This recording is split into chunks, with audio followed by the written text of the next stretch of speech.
আসসালামু আলাইকুম আপা। তো আপনি দুইটা বিড়ি একসাথে খাইতেছেন, টেনশন আছেন নাকি? টেনশন আছে তো ভাই। ও, কষ্ট আছে মনের মধ্যে না? জি ভাই।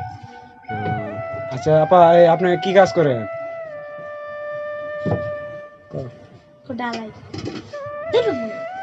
কি কাজ করেন আপা? ভাই রাস্তায় কাজ করে। আচ্ছা যাই হোক, রাস্তার কাজ তো কাজেই, কাজ কখনো ছোট হয় না, কাজ কাজেই, কাজকে কখনো ছোট মনে করা যায় না। যাই হোক, পেশা যার যার, কাজও তার তার। তো আমরা একটা কথা বলতে চাইছিলাম, তো আপনি যে বিড়ি সিগারেট খাইতেছেন, এই যে বিড়ি সিগারেট খাইতেছেন, তো যে কোনো কষ্ট যন্ত্রণার কারণে তো খাইতেছেন। ভাই অনেক টেনশন আছে তাই খাইতাছি। আপা, আমি কিন্তু আপনার এই ভিডিওটা ফেসবুকে দেবো, ইউটিউবে দেবো, টিকটকে দেবো, সব জায়গায় দেবো, পাবলিক হবে, অনেক মানুষের দেখবে, সমস্যা হবে? জি না। তো কি যন্ত্রণার কারণটা কি বলতে পারেন, আমরা একটু শুনতে পারি?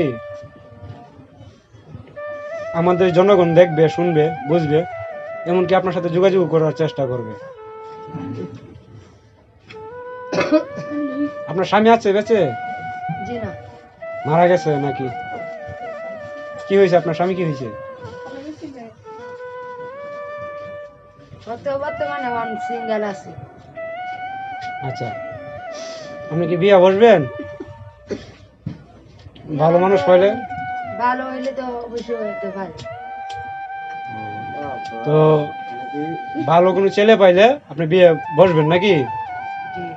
আচ্ছা, সম্মানিত প্রিয়, আসসালামু আলাইকুম। আপনারা যারা এই আপুটাকে যারা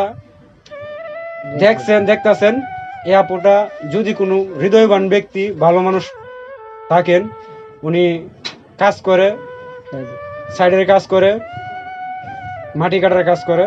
তো কথা হলো, ওনাকে যে যদি কোনো ব্যক্তি বিয়ে করতে চান বা সুখে শান্তিতে রাখতে চান, তাহলে আপু রাজা আছে, সে বিয়ে বসবে। তো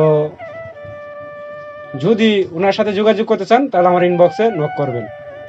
ধন্যবাদ, ভালো থাকবেন, আসসালামু আলাইকুম।